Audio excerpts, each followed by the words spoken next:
नमस्कार। Doctor speak के आज के इस अंक में आप सभी दर्शकों का स्वागत है। मैं हूं विनीता। हम सभी जानते हैं कि हमारा स्वास्थ्य हमारे लिए कितना ज़रूरी है। स्वास्थ्य को बेहतर बनाए रखने के लिए हमें ज़रूरी है कुछ ऐसी बातों का ख्याल रखना जो हमारे स्वास्थ्य के लिए बेहतर है और हमारे लिए बेहद उपयोगी है। इन सभी बातों को ध्यान में रखना भी आवश्यक है। इसके लिए आज हम जानेंगे कि टीबी यह किस प्रकार की बीमारी है, टीबी से हम कैसे बच सकते हैं और सरकार के क्या योजनाएं हैं जो टीबी जैसे मरीजों के लिए लाई गई है। तो आज के इस विषय पर चर्चा करने के लिए हमारे साथ मौजूद हैं उप निदेशक स्वास्थ्य सेवाएं सह राज्य यक्षमा पदाधिकारी डॉक्टर रंजीत प्रसाद। सर, आपका बहुत बहुत स्वागत है।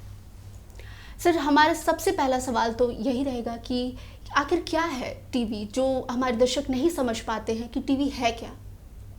देखिए, टीबी एक जीवाणु जनित या बैक्टीरियल इन्फेक्टिव डिजीज़ कह सकते हैं, जो कि एक बैक्टीरिया है माइकोबैक्टीरियम ट्यूबरकुलोसिस, जिसको एक मरीज से दूसरे मरीज पर जब सांस के द्वारा वो जाती है तब वो टीबी की बीमारी होती है।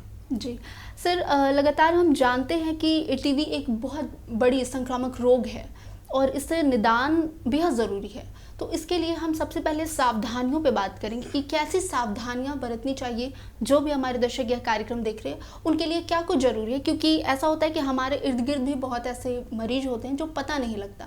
तो अगर ऐसे मरीजों से सामना हो तो किस प्रकार की सावधानी रखी जाए। आज के समय में अब टीबी से बचाव के लिए अलग से सावधानी बताने की ज़रूरत नहीं है।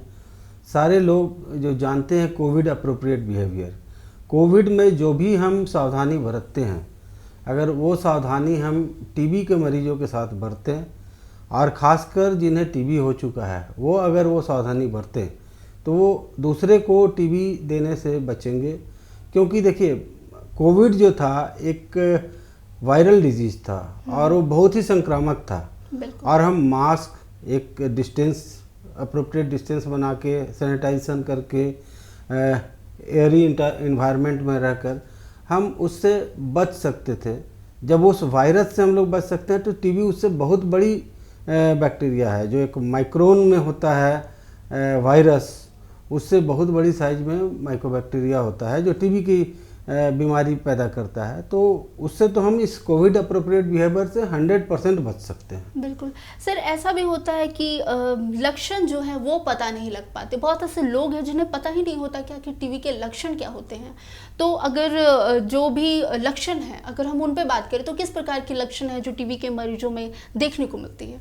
आपने बहुत सही कहा कि टीबी के लक्षण के बारे में अभी हमारी जो सोसाइटी है उतनी अवेयर नहीं हो सकी, या लोग जो थोड़ा मोड़ा जानते भी हैं उसको वो इग्नोर करते हैं। एक अभी पिछले साल सर्वे हुआ था, प्रेवलेंस सर्वे हुआ था, उसमें भी उभर के सामने आया है कि लोग टीबी के लक्षण से बहुत ज़्यादा अवेयर नहीं हैं।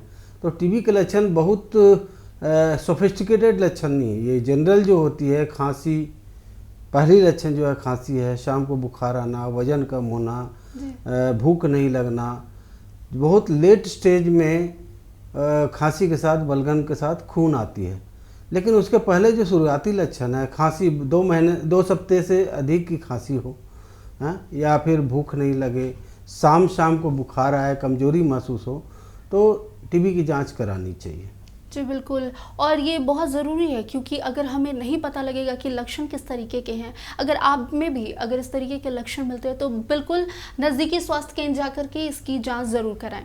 सर, अगर हम कारणों की बात करें तो किन कारणों से जो टीबी के जो बीमारी है वो हमारे अंदर आ जाती है, ऐसे कौन कौन से कारण हो जाते हैं। जैसा कि मैंने पहले भी कहा कि टीबी जो है जीवाणु जनित बीमारी है। बैक्टीरिया, जो टीबी का बैक्टीरिया है, वो जब एक मरीज से दूसरे मरीज के सांस के द्वारा उसके फेफड़े में जाता है, वो जब एक मरीज खांस रहा हो, खांसने के साथ उसके साथ कुछ पानी के कण भी निकलते हैं। आप देखेंगे खांसते हैं तो हाथ जब सामने लाते हैं तो कुछ पानी के छींटे आ जाते हैं हाथ में।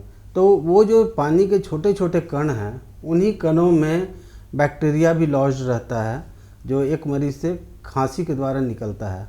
और उस छोटे कण को कोई अगर सांस में खींच ले तो बैक्टीरिया उनके सांस में चला जाता है और सांस के थ्रू वो लंग में चला जाता है और वो फिर बैक्टीरिया बीमारी का कारण बनता है। लेकिन ये 100% भी नहीं है कि सांस के द्वारा जिस मरीज के अंदर गया, जिस व्यक्ति के अंदर में गया वो बैक्टीरिया, वो बीमारी कर ही देगा। शरीर के इंटरनल लड़ने की शक्ति जो होती है, जिसे इम्यूनिटी कहते हैं, इम्यूनिटी स्टेटस अगर अच्छा हो तो कोई ज़रूरी नहीं कि 100% सभी को जिसके सांस में गया बैक्टीरिया उसको टीबी हो ही जाए। जी बिल्कुल। सर, इम्यूनिटी पे आपने बात की। हमने इम्यूनिटी के बारे में काफ़ी कुछ इस वक्त पे जाना है, जब से हमारे अंदर मतलब हमारे भी जब कोरोना महामारी जैसी समस्या आई थी। तो इम्यूनिटी पे अगर हम ज़रा फोकस करेंगे तो हम विस्तार से जानना चाहेंगे इम्यूनिटी किस तरीके से डेवलप हो ताकि टीबी, कोरोना ऐसी बीमारी तो क्या कोई अन्य बीमारी भी ना हो। तो इसके लिए क्या कुछ है जो हमारे दर्शक करें जिससे इम्यूनिटी बेहतर हो सके? देखिए, इम्यूनिटी के लिए सबसे अच्छी चीज़ है जो हेल्दी लाइफस्टाइल। किसी तरह का एडिक्शन नहीं होना, किसी तरह का व्यसन नहीं होना, जैसे शराब, सिगरेट वगैरह का व्यसन नहीं हो। आप हेल्दी हैबिट्स रखते हो, मॉर्निंग वॉक करते हो, थोड़ी प्राणायाम करते हो और बैलेंस डाइट अगर लेते हैं तो फिर शरीर के अंदर रोग प्रतिरोधक क्षमता जो है वो डेवलप होती है और कोई छोटी मोटी बीमारी या छोटा मोटा बैक्टीरिया आपको तुरंत में उससे ग्रसित नहीं कर पाता है। इम्यूनिटी इसे ही कहते हैं। जी सर, अगर हम ये निक्षय मित्र पर बात करें तो ये क्या अभियान है और ये क्या कुछ है, हमारे दर्शकों को ज़रा बताएं। निक्षय मित्र अभियान एक भारत सरकार के द्वारा एक नई अभियान लॉन्च की गई है। टीबी जो है एक बीमारी जो बहुत पुरानी बीमारी आप कह सकते हैं और ये समाज के रग रग में है, बहुत अंदर तक फैला हुआ है। और ये जैसा सभी लोग जानते हैं कि ये बीमारी तुरंत में सामने में नहीं आता है। आज इन्फेक्शन हुआ तो हो सकता है कि 6 महीने के बाद उसको लक्षण आए, साल भर के बाद आए। जैसा कि मैंने बताया कि इम्यूनिटी स्टेटस पर भी डिपेंड करता है। तो जो समाज में फैला हुआ है ये बीमारी, तो उसको खोज कर निकालना। और जैसा आप जानते हैं कि टीबी का बीमारी का इलाज जो है बहुत लंबा चलता है, कम से कम 6 महीना तक चलता है और 1.5 साल तक, 2 साल तक भी कभी कभी चलाना पड़ता है रेजिस्टेंट केसेस में। तो उस स्थिति में उस मरीज को सपोर्ट करना, उसको खान पान में सपोर्ट करना, दवा खाने में सपोर्ट करना, तो उसके लिए है कि कम्युनिटी इंगेजमेंट चाहिए। जो आसपास के लोग हैं, सरकार अपने तरफ से हर तरह की व्यवस्था कर रही है, उनके जांच की व्यवस्था कर रही है, इलाज की व्यवस्था कर रही है। हर तरह की दवा जो होती है टीबी मरीज के लिए वो हमारे पास उपलब्ध है, लेकिन केवल उतना ही काफ़ी नहीं होता है। उनको मरीज को एक जो स्टिग्मा है, जो टीबी किसी को हो जाता है तो समाज में एक स्टिग्मा है, उसको छुपाना चाहता है और छुपाने के चक्कर में वो लोगों को बताता नहीं है और वो फिर फैलाते चला जाता है। तो अगर समाज के लोग इसमें अवेयर हों, लोग उनको मदद करें। और जो निश्चय मित्र की बात आपने कहा, तो इसी के तहत समाज के लोगों को टीबी के प्रति जागरूक करना और टीबी के प्रति सेंसिटिव बनाने के लिए आप किसी मरीज को आप एडप्ट करते हैं और जब तक उनका इलाज चल रहा है उनका न्यूट्रिशन स्टेटस का ख्याल रखते हुए उनको कुछ आप पोषण, अतिरिक्त पोषण में सहायता देते हैं, तो उसको हम लोग निश्चय मित्र की संज्ञा दे रहे हैं। अभी उसको डिफाइन किया गया कि निश्चय मित्र उन्हें कहेंगे। तो इसमें है कि एक फूड बास्केट, मान लीजिए 6 महीना का दवा खा रहा है कोई मरीज, तो 6 महीना तक उनको एक healthy food basket, otherwise although ये गवर्नमेंट जो है उनको डीबीटी के तहत उनके अकाउंट में हर महीना निश्चय पोषण योजना के तहत 500 रुपये उनके अकाउंट में अच्छे फूड के लिए ही उनको देती है। लेकिन उसके अलावे भी निश्चय मित्र जो हैं उनको कुछ हेल्दी फूड जैसे फ्रूट्स हुआ या हाई प्रोटीन डाइट हुआ, कुछ उसमें फैट का, कोलेस्ट्रॉल वगैरह का जो भी मटेरियल है उसको मिलाकर हम लोग देते हैं, जिससे कि उसको हेल्दी फूड मिले। और यह देखा गया है कि हेल्दी फूड खाने से मरीज जल्दी कन्वर्ट करता है, जल्दी उसको लक्षण दूर होते हैं और ठीक होता है मरीज। बिल्कुल सर, सरकार तो काफ़ी सारी योजनाएं निकाल रही है ताकि 2025 तक हम ऐसे संक्रामक रोग से मुक्ति पा सके, लेकिन लोगों को कितनी सजग होने की ज़रूरत है? देखिए, इसमें अवेयरनेस बहुत बड़ी फैक्टर है जी। सभी को, नॉट ओनली द मरीज, उनके घर वाले, उनके आसपास के लोग, सभी लोग अगर अवेयर हों, सजग रहें, किन्हीं को टीबी है तो उनको सपोर्ट करें, उनको मोटिवेट करें कि वो रेगुलर दवा खाए।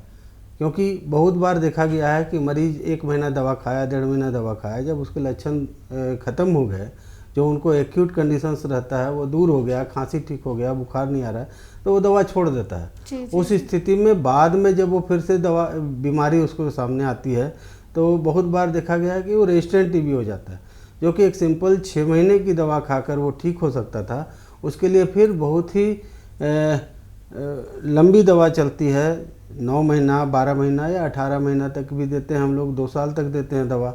उसमें पहले तो इंजेक्टेबल भी दिया जाता था, अभी का जो रेजिम आया है, नए ड्रग्स जो आए हैं उसमें इंजेक्टेबल्स को हटा दिया गया, बट तो भी वो एक कठिन इलाज है। तो बेटर होगा कि जो पहली बार जब टीबी किसी को डायग्नोस हो तो रेगुलर दवा खाएं और पूरा कोर्स खाएं डॉक्टर की सलाह पर, अपनी मर्जी से कभी भी दवा बंद ना करें। जी बिल्कुल, ये एक बहुत बड़ी बात है क्योंकि हमारी जो भारत सरकार है वो लगातार कोशिश कर रही है कि हमारे देश की जनता को किसी तरीके से बस वो मुक्ति पाए हर एक बीमारी से, और साथ ही साथ इसके लिए 2025 तक का एक अल्टीमेट भी दिया गया है कि उस समय तक हम इस बीमारी से, टीबी से निजात पा सकते हैं। सर, अगर हम उपचारों की बात करें और साथ ही साथ निदान की बात करें तो किस तरीके के ट्रीटमेंट होते हैं जो निदान के लिए बेहद आवश्यक होते हैं? जैसा कि पहले भी मैंने बताया कि बीमारी जो है, अगर बीमारी को क्लासिफिकेशन करें तो 2 तरह की होती है। एक तो होती है कि छाती में जो लंग्स में बीमारी होती है उसको पल्मोनरी कहते हैं, लंग के अलावे कहीं दूसरे शरीर के दूसरे अंग में होते हैं तो उसको एक्स्ट्रा पल्मोनरी कहते हैं। 2 तरह की इसको क्लासिफाई किया गया है। और ये टीबी को अगर उसके रेजिस्टेंट स्टेटस पर कहा जाए तो एक सेंसिटिव टीबी हुआ, ड्रग सेंसिटिव टीबी हुआ, एक ड्रग रेजिस्टेंट टीबी हुआ, तो इस तरह से उसको क्लासिफाई किया जाता है। और अभी प्रोग्राम में हमारा नेशनल टीबी एलिमिनेशन प्रोग्राम है, इसमें ये डायरेक्टिव है कि जो भी टीबी का मरीज, जो पॉजिटिव मरीज है, अगर वो डायग्नोस होता है तो उसका इनिशियल स्टेज में ही, दवा स्टार्ट करने के पहले ही उसका रेजिस्टेंट स्टेटस हम लोग जान लेते हैं कि उसमें कौन सी दवा उसमें काम करेगी उस मरीज में, और फिर उसी के हिसाब से उसको डीएसटी गाइडेड हम लोग करते हैं कि जो दवा का सेंसिटिविटी का पैटर्न आया उसी के हिसाब से उनको दवा दी जाती है जिससे कि वो जल्दी से जल्दी ठीक हो जाए। तो ये सरकार के पास सारी दवा उपलब्ध है और सारे ज़िलों में ब्लॉक लेवल पे भी सारी दवा उपलब्ध है, और लोगों को किसी तरह की भ्रांति नहीं होनी चाहिए, इधर उधर नीम हकीम के चक्कर में नहीं पड़ना चाहिए। जो भी दवा उपलब्ध है सरकार के द्वारा उपलब्ध कराया गया है, उसकी गुणवत्ता की जांच की गई है, हर समय जांच की जाती है, अच्छी दवा है और उसे लेने में किसी तरह की हिचकिचाहट नहीं होनी चाहिए लोगों को। जी बिल्कुल, ये एक बहुत बड़ी बात है क्योंकि ऐसा होता है कि लोग बिना किसी के मतलब बहकावे में आकर के कहीं, जैसे कि आपने बताया कि नीम हकीम के पास जाना बहुत ज़रूरी समझ जाता है, ऐसे खास करके गांव के लोग, तो ये बिल्कुल ना करें क्योंकि इसमें आपको डॉक्टर की परामर्श की बेहद आवश्यकता पड़ती है क्योंकि इसका ख्याल रखा जाता है। आपके स्वास्थ्य से लेकर के चेकअप तक में वो ख्याल रखते हैं कि किस तरीके की चीज़ें हैं और क्या कुछ सामने निकल के आई है, कौन सी दवा देनी है जो आपके लिए असरदार हो, इसके लिए डॉक्टर से परामर्श जरूर लें। सर, अगर हम आगे बात करेंगे तो हम जानते हैं कि हमारे जो घर का एक औषधालय होता है वो किचन होता है, तो उसमें अच्छी पकवान, अच्छी चीज़ें और सुपाच्य भोजन करना बेहद आवश्यक होता है। तो ऐसी क्या क्या सी चीज़ें हैं जो हमारे अगर टीबी के मरीज हैं वो खाएं तो वो बेहतर महसूस करें, और ख़ासकर वो लोग भी जो अपने आप को बिल्कुल अच्छा रखना चाहते हैं, बेहतर रखना चाहते हैं जीवन में, तो उनके लिए क्या कुछ ऐसी चीज़ें हैं जो खाना बेहद आवश्यक होती है? देखिए, भारतीय व्यंजन जो है, जो हम लोगों की खाने की पद्धति है, चावल, दाल, सब्जी और उसके साथ कुछ अचार डालते हैं, कुछ घी डालते हैं, उसमें कुछ तो वो एक कंप्लीट बैलेंस डाइट है, एक न्यूट्रिशियस डाइट है, हेल्दी डाइट है। उसको अगर रेगुलर हम लें तो अलग से और कुछ उसमें एडिटिव डालने की ज़रूरत नहीं है, अगर नॉर्मल हेल्दी डाइट है। हाँ, किसी को किसी तरह की अगर कमी है, मान लीजिए किसी को प्रोटीन माल न्यूट्रिशन है या कुछ की कमी है, कैल्शियम की कमी है, मैग्नीशियम की कमी है, तो उस तरह सप्लीमेंट किया जाता है। लेकिन जो नॉर्मल हेल्दी डाइट है वही काफ़ी है एक मरीज को। हाँ, थोड़ी सी प्रोटीन अगर अधिक लें, और ख़ासकर माल नरिश्ड जो पर्सन्स हैं उनके लिए थोड़ा सा हाई प्रोटीन डाइट की आवश्यकता होती है। आवश्यकता, जी बिल्कुल, क्योंकि खाना बेहद ज़रूरी होता है और बेहतर खाना वो ज़्यादा ज़रूरी होता है। सर, अभी हम देखते हैं कि बच्चों में भी ये समस्याएं निकल कर आ रही हैं, युवा वर्ग के लोग भी टीबी के शिकार हो रहे हैं। ये एक बहुत बड़ी बात है, क्योंकि आजकल के आधुनिक जीवन में ये सारी बीमारियां युवाओं को होना ये एक बहुत बड़ी बात है, खास करके हमारे देश के लिए, क्योंकि यही हमारे भविष्य भी हैं। तो इसके लिए क्या कुछ किया जाए, ऐसे युवाओं को क्या कुछ कहना चाहेंगे इन सब बातों को लेकर? ये हमारा भी जो एनालिसिस करते हैं हम लोग टीबी मरीजों की, इसमें देखा गया है कि मोर देन 40% जो टोटल बीमारी को अगर लें, टोटल टीबी का लोड लें, तो उसमें मोर देन 40% जो है हमारे प्रोडक्टिव एज ग्रुप के जो भी पर्सन्स होते हैं उनमें यह बीमारी पाया गया है जी। और जब वो घर का कमाई करने वाला व्यक्ति ही अगर बीमार हो जाए तो घर की माली हालत ख़राब हो जाती है। तो इसके लिए है कि पहले तो है कि व्यसन ना करे। युवा वर्ग में देखते हैं कि ज़्यादा व्यसन देखा गया है, शराब का, सिगरेट का, वो भी एक लक्षण है, एक कारण है इसकी बीमारी का। प्लस दूसरा चीज़ देखा गया है कि वर्क प्लेस में ओवर क्राउडिंग होता है। एक बीमार व्यक्ति अगर वहाँ पर चला गया और वो नहीं बताया किसी को या नहीं जानता हो, नहीं जांच कराया हो, तो वो नोइंगली अननोइंगली वो 8-10 मरीजों को तो बना ही देता है। तो इसको ध्यान में रखते हुए अभी झारखंड सरकार, पूरे देश में पहली बार झारखंड सरकार ने ही एक वर्क प्लेस पॉलिसी लेकर आई है, जो कि हमारे विभाग के द्वारा पास किया गया है। इसको इम्प्लीमेंट करना है कि कार्य क्षेत्र में जहाँ पर हमारे युवा वर्ग जनरली कार्य करते हैं, तो वहाँ पर टीबी अप्रोप्रिएट बिहेवियर किस तरह से हम लागू करें, या जिनको टीबी हो गया है उनके लिए क्या क्या उनका एक्शन होगा, जो उनके एम्प्लॉयर हैं तो किस तरह से उनको करेंगे। तो ये वर्क प्लेस पॉलिसी अभी आने वाली है, जिससे कि इस एरिया को हम लोग एड्रेस करेंगे। जी बिल्कुल सर। एक और चीज़ जो सामने निकल कर आती है वो ये है कि घर वाले भी इससे बचे, क्योंकि अगर एक घर के किसी भी एक सदस्य को टीबी होती है तो पूरे घर का चेकअप किया जाता है। तो इसके लिए घर वालों को कितनी ज़रूरत है सावधानी बरतने की? यह देखा गया है कि एक घर में है, अगर कोई पॉजिटिव मरीज बिना इलाज के कहीं पर रहता हो तो 10 से 15 मरीज बना देता है वो। अगर पॉजिटिव मरीज है जिसके बलगम में बैक्टीरिया आ रहा है, तो 10 से 15 मरीज 1 साल के अंदर में वो बना देता है अपने आसपास में।